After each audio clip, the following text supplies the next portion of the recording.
You're listening to the Platte River Bard. Hello, and welcome to the Platte River Bard. This is Chris Berger. And I'm Sherry Berger. And we are here today with Randall Stevens. He is the producing artistic director. And we're also here with Travis Manley. He is an actor in the play called Inheritance. And this is all taking place at Voices in Alliance. And we are really happy to be talking with him here this morning. Thank you two both for joining us. Yes, thank you. Welcome. Thank you. Yeah, thank you for having us. Yes. Making our Platte River debut, by the way. Yes. All right. You're now friends with the podcast. I love it. I love it. And I have to admit, when I first saw Voices of Alliance, my head was like Alliance, Nebraska. And I was like, oh. And then then I have to look it up. And I was so confused. But I did not get the point. So you're here to explain the point to me so that everyone else gets the point as well, who might have a weird brain that thinks that. But you're in Omaha and your Voice is in Alliance. Yes. Wonderful. So, Randall, you started this theater company last year. Yeah, so June 1st of last year, let me back up before that. I had wanted to open my own theater company for a while. I've been doing theater, I did my first show here in the area in 1989. Oh, wow. Chanticleer. I was a little skinny chorus boy in Greece. And then I performed for many years and then started directing about 1999. Mm-hmm. Went away and got my MFA in directing. I worked at the Blue Barn professionally for a few years. And then I just took a sabbatical for a while from theater. And the pandemic hit. Oof. So, and then after we kind of got through it, I just it all came back to me. I'm like, well, Randall, if you're going to do this, let's do this. So I used my resources. I did a GoFundMe, and I announced on June 1st that I was bringing this to the community. A lot of positive feedback and outpouring from the community. And I did my first show last November. And then we did another one this past June. And so the Inheritance, which is coming up in 2 weeks, will be our third show. Wow. And so we're pretty excited. So the other two shows you did, one was Rotterdam and the other one was Significant Other. And you did those. Yes. The spring? Rotterdam by John Britton. It's a 4-person play about a queer female couple where one half of the couple comes out as a trans male to their partner. Okay. And then it's about how they sort of navigate that relationship and what it means. Mm. And then Significant Other by Josh Harmon is about a young gay man and his circle of gal pals. And as he's looking for love, each of his friends finds someone and gets married. And it's how he sort of fits into a young gay man trying to make it in the modern world. Yeah. And then the Inheritance, part 1 coming up. Part 1, okay. Is an epic piece of queer theater by Matthew Lopez. And it's part 1, and it's not an incidental. There is an actual part 2. Yeah, I'm going to say yes. Part 2 is coming, yes. And when it opened on Broadway, they did present both parts. It's kind of like Angels in America, and there's 2 parts. Okay. Yeah. So this play's been with me in my head and heart and soul for a couple years. I knew I wanted to do it, and the timing was just right. And I was able to cast it correctly because obviously part of my mission is to do shows that highlight stories of the LGBTQ plus community. Right. But also the second component of that mission is casting it correctly. Sure. So like the first show, when you license it, you get a note from the playwright that says, if you're going to do my play and you have a trans male or non-binary, please make every effort to do that, even if you have to look outside your normal acting pool, which I did, and I found the perfect person. And then for this show as well, they're all lovely, and so no one else does that in town, and that's part of my mission. I will continue to strive to do that. Yeah, I think you might be the only person who is actively striving to do that every single solitary time. Yeah. Yes, and so right now we are nomadic. So our our first 2 shows were at the Flicks Show Bar at 10th and Pacific. Oh, yeah, They've been super great to us. This one, though, will be at 10th and Bancroft. It's the Bancroft Street Market. Okay. Used to be a supermarket back in the day, and then someone bought it, converted it to an art space. It's a big art gallery. Cool. So we will be performing there. That's awesome. So, as far as back to your casting, how did you decide to expand your pool to get more people to audition? How did you go about casting that larger net? Yeah. So usually it's using all social media outlets, and I'm very transparent in my casting notices about what I'm looking for. These are the characters. I'm looking for actors to identify as these characters. Mm-hmm. Obviously, I can't ask someone that at an audition.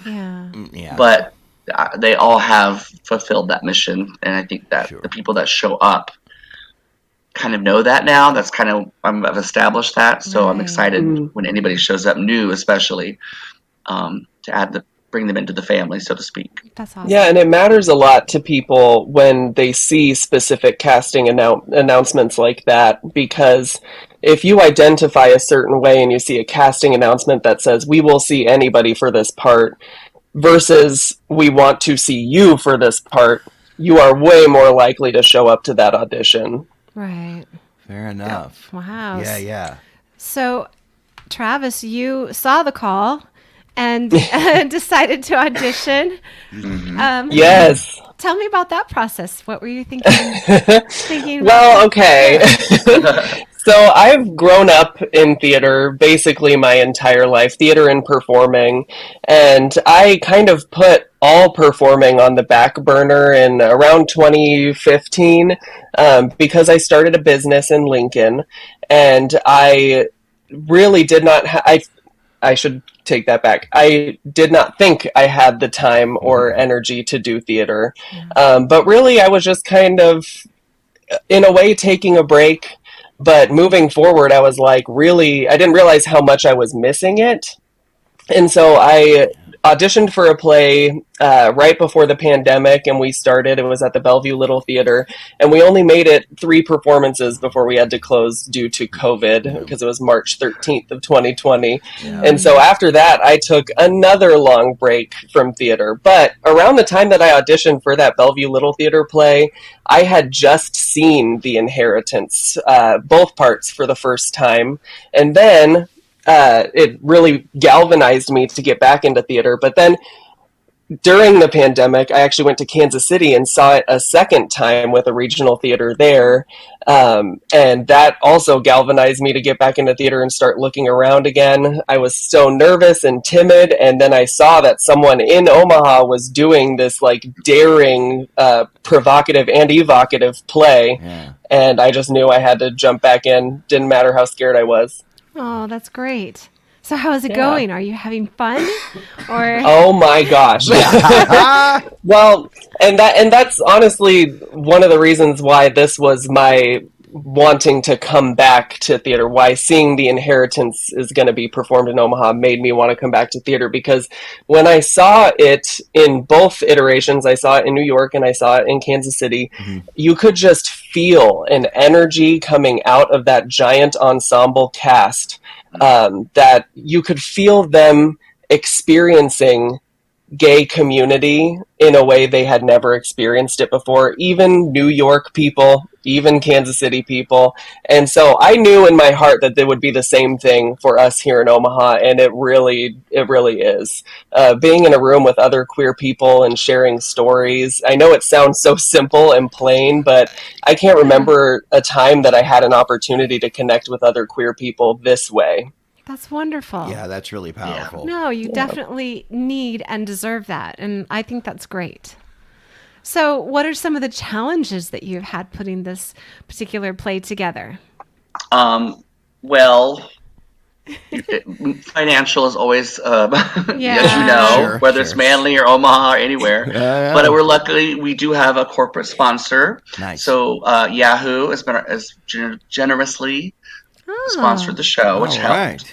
I got the right cast But being nomadic, we also we can't rehearse in the space until Tech Week.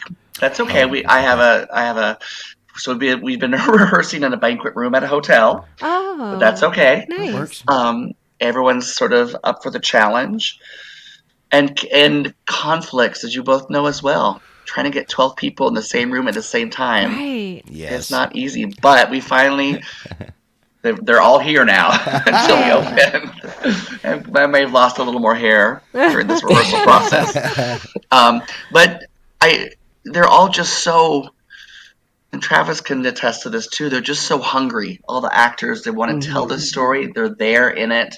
Nice. Travis and I have talked quite a bit about the show. Every day we're messaging each other on Facebook and talking about new things. I'm like, because I just reread Part 2, which we'll talk about in a second.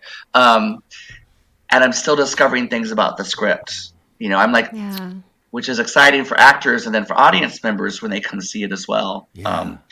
There's a lot that happens. It's a 3-hour epic piece. So okay. So I think when I looked this up, was it Dramatist? Yeah, Dramatist Publishing is the one that holds this one. Okay. So do they help you at all with some of this? Because it's probably not a show that they don't give you any other tips or tricks. Yeah, they collect my money. That's what they do. Yeah. I just didn't know if maybe they supported you in something that may not be done a lot. So no, they send me the contract and the script. That's about it. That's well, and generously the playwright in the text gives a short note at the beginning of each play that basically just gives you an idea of what the pacing should be, but not a whole lot else. A lot else is left up to artistic interpretation. Okay, enough, so just like any other play then. Okay. Right. I just didn't know, since it was something that sounds like a very important story to tell, and so I just didn't know if they had any other resources for you. And it is loosely based on Howard's End by E.M. Forster. Oh, okay. And then E.M. Forster, who went by Morgan, is actually a character in the play. Oh. And he really drives and helps narrate the play, which you'll have to come see to find out how he does that. But it's not only do some of the themes and the novel Howard's End apply to this play in terms of class and relationships, but it also models E.M. Forster's actual life, who was a gay man who came out much later in life. Okay. And that also, without giving away too many spoilers, because I keep thinking about that, Travis, there's so much spoil on display that we don't want to give away. Right. But that notion of him being a gay man you'll see why it connects to the characters living now in 2023. Or 2015 at the time of the play. Yeah. Is that, okay. But modern. Okay. Yeah, modern, sure. Yeah. And that's exciting. And the Inheritance is a play that is deeply rooted in how we inherit stories from the generations before us, and whether we like it or not, those stories and experiences inform how we live our lives and tell our own stories. So in that way, it's a play for everybody, no matter if they're part of the LGBTQIA plus community. But it does go further to make a point to show that for members of the LGBTQIA plus community, there is an entire recent generation that we could be inheriting stories and experiences from, but they were either killed or traumatized by the HIV/AIDS epidemic. And as a result, this play explores how we all still feel shockwaves of that trauma, and whether we realize it or not, that informs and impacts the way we live our lives and tell our stories and interact with each other. So in that way, even though it can be enjoyed for everybody, it's a play that is for and to the LGBTQIA community. That's great. But that's great that allies can be included in that. Yeah. That's Absolutely. Wonderful. It sounds like an amazing story. And I tell everybody that everybody can uncover or discover something about their own life story in this play. That's neat. Cool. And the inheritance refers to, I thought that was interesting, the inheritance refers to sort of the passing down of stories and experiences, and not really like somebody's inheriting, something Well, funny you should say that, though. Oh, okay. So the inheritance is a very literal, is a very major plot point. The inheritance of something, Right. As well as a sort of metaphorical inheritance of knowledge and story, and then also. One of the characters talks about the inheritance of disease, which we've just lived through another pandemic. Yeah. When you get infected with, well, in this case, HIV/AIDS, you've gotten that from someone who's gotten that from someone. So the inheritance takes on another meaning. Oh, wow. In the play as well. Right. Yeah. So it does have a lot of different meanings. Inheritance of knowledge, of family, of friendships, the inheritance of politics. I'll just leave that at that. Right. Fascinating. Yes. Although politics is a small component of the play, because it affects our community. And absolutely. In fact, right.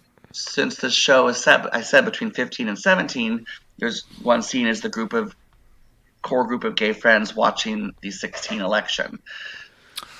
Oh, yes. I'll just leave that at that. Right. Yes. Boy, I remember that. Yep. Oh, man. Every time you watch this scene, those of us are on my stage manager and myself and my designers, we all kind of we kind of make a groaning noise. Yeah. It's like living it all over again. Yes, I agree.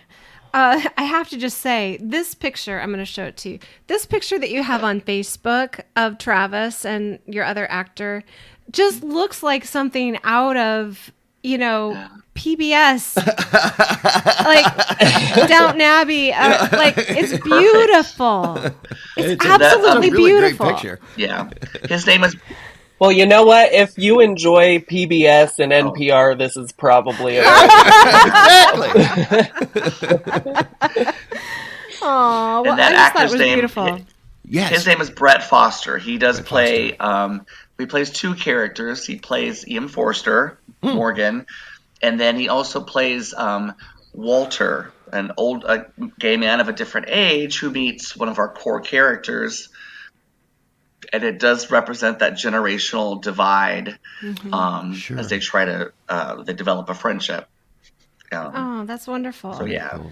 So yeah. I'm sorry. And Travis actually plays two very crucial parts. Oh. And I'll let him speak to that. Yeah. Well, it's kind of hard to speak on it without giving a whole lot away, but I play Adam, whose life intersects with two gay men who feel like they have hit stasis in their life stories and are aching for something more. And Adam is a bit of a social climber who inspires and informs the way that those two characters go about the rest of their lives. And then I also play Leo, who is about the opposite of a social climber. Like, if he had a rising star, it has been since extinguished. And so it's very interesting to play two ends of that spectrum of somebody who's hungry and climbing up the ladder in the world, and then someone who has given up the ladder entirely. Sure. Wow. So, are you planning on doing the Inheritance 2 at some point? Well, funny you should ask. Oh, funny. So once we get through the show, I'll be announcing my 2024 season, because I like to do a calendar year for my season. Yeah. And Inheritance Part 2 may or may not be on that schedule, although I can't say yet until I pay dramatists. Fair enough. Right. But yes, that is the plan, is to do Part 2 next year. That's great. Yeah, So because you'll want to come back and definitely find out what happens to these characters. Right. Yes. And some of your actors can come back possibly for that as well. Oh, yeah. Okay. We've already talked about it. The ideal situation for me as a director is that they would all come back. And I'm pretty sure they're all on board. Because as an actor, I mean, Travis, you play a role like this, you don't want to let him go. And you have a chance not to. Yeah, no. And so many roles that are smaller in part 1 become so much bigger in part 2. And have so much more to explore. So I know a lot of those actors are excited to break into that as well. See, as an actor, that sounds like so much fun to be able to do the same character or characters in two different plays, not just you're doing the same play. Oh, I get to do this play again, but continuing the story. That what a great opportunity as an actor to be able to do those plays essentially, you know, I mean, one year after another, almost back to back. Yeah. That's pretty great. That's really great. Yeah. I would have done them in rep, but I don't know if I'm quite ready for that. Financially, emotionally. It's not a full-time job, sadly. Or I would have, because it is, you know, when they did it in New York, you could go, and I think Travis did it, saw a matinee of one, and then saw the part 2 evening. So it is a commitment because you're literally there all day. Oh, wow. So, and those actors have to memorize 6.5 hours of material. Wow. That's a lot. Well, and I should note too, you're in your first year and you're still able to compensate people. Yes, thank you for mentioning that. And thank you for compensating people. You know, it's not professional wage, but it is. I do feel actors their time is valuable, and we have kind of graduated the pay from our first 2 shows to this one because I just knew it was going to be a lot of work. You know, Travis started rehearsals at the end of August. Yeah, I brought in the core characters early so we could kind of get a lot of their scenes on their feet before we had a full-on first rehearsal with everybody. So I knew it was a time commitment, but I also know this is a project that they loved, but it was important for the organization to be able to compensate. Yeah, that's amazing. It's really nice. What amazing, exciting work that you're doing.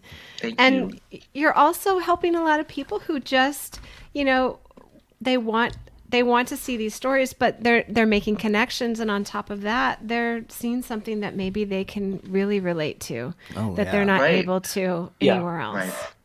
After the first show, I had a young trans male in tears. He said, "I've never seen myself on stage before." Wow. And I was like, "Well, that alone was worth everything." You know, hearing that kind of feedback. Absolutely. Yeah, and to that point, this specific play is a collection of intersecting stories that utilizes characters who are all presumably cisgendered gay men. And I don't want anyone who's not a cis gay man to research the show, see that, and say, this story is not for me then, because while those characters are tools for making specific political and literary points, the larger message and universal feelings being explored are about how and why it can be hard in this day where we have never been more connectable to find and maintain community with other queer people, and how we can work to collectively heal or soothe or even just shine a light on the type of generational trauma passed down not through bloodlines but through things like relationships, friendships, how queer people are represented in the media, etc. Yes, absolutely. Well, I'm so glad that you guys are able to do this and are bringing such a neat story to it. And these pictures, I love the marketing. I just have to say, it's unusual. We don't normally see that kind of. We're seeing behind the scenes as well as something that's already, set. So it's beautiful. I like that quite a bit. Yeah.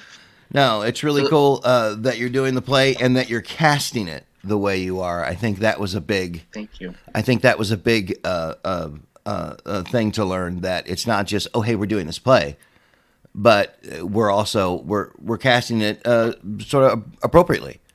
Yes. Which I think makes it even more meaningful for the people who are coming, because not only are they seeing the characters that may be like them, but the actual actors, right?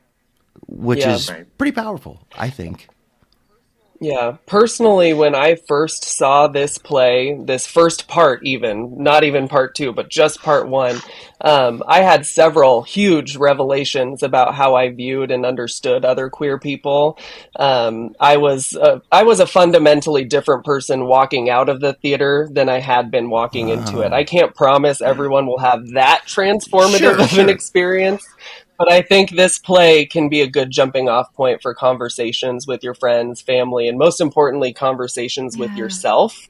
And I think it can do that for everyone, but especially members of the LGBTQIA community. And is that something that you're implementing or going to implement at some point, the talkbacks or any of that type of thing? Yeah.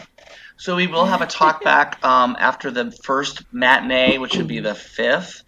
The current Mr. Flicks, Ryder Spears, is going to facilitate with some members of the community from NAP, and then with the cast, of course. Okay. And that's going to be in person or virtual and in person, or? No, it'll be in person. It'll be after the show, After first the show. matinee. Yeah. Cool. Oh, that's great. And you'll be announcing your new season when? It'll be a good holiday present for everybody. All right. Holiday announcement. We'll have to do it before the end of the year. Good. As we head into the new year. That's kind of my goal. The play is coming up on, what are we starting on, November 3rd, it looks like? And so this one is going to be at the Bancroft Street Market. How do I get tickets? Yes, so tickets are available. Go to our website at www.viaomaha.org. viaomaha.org. And there's a click, and it'll take you to Eventbrite. Tickets are $25 across the board. All right. It's open seating. So we do have 8 performances. So the 3rd, 4th. Cool. So Friday, Saturday at 7 o'clock. Sunday matinee at 2. Okay. And then the next week you do Wednesday through Saturday night at 7, and then one last matinee on the 12th at 2. Okay. So there's plenty of opportunities. Opening night is almost sold out. All right. Great. Yep. Oh, I wish you all the luck. Yes, That's break all the awesome. legs, my friends. Yes, the name of the play. Oh, and the name of the play is The Inheritance. Who is the writer? By Matthew Lopez. Matthew Lopez. Yes. That is... Part and of course, it is part 1 with part 2 hopefully coming. So we believe, Voices Alliance, that everybody should be able to see theater. So if someone is having some sort of financial burden, please reach out to me personally through email, randall@viaomaha.org, or through Facebook or through Instagram, VIA Omaha. Send me a message, and I will make sure that everybody gets a chance to see this play. That's great. Well, thank you so much for talking with us. Yes. We are so excited for you, and really just wanted to make sure that everyone knew about it, because I had questions and now you've answered them, and I love it. So thank you so much for talking to us about it and letting everyone else know what this wonderful production is about. Absolutely. We thank you for having us. Thank you. Yeah. Thank you for listening and supporting the arts in the Platte River area and beyond. Please subscribe to our podcast so you are sure to catch all of our future episodes, and join us on social media. See you next time on the Platte River Bard.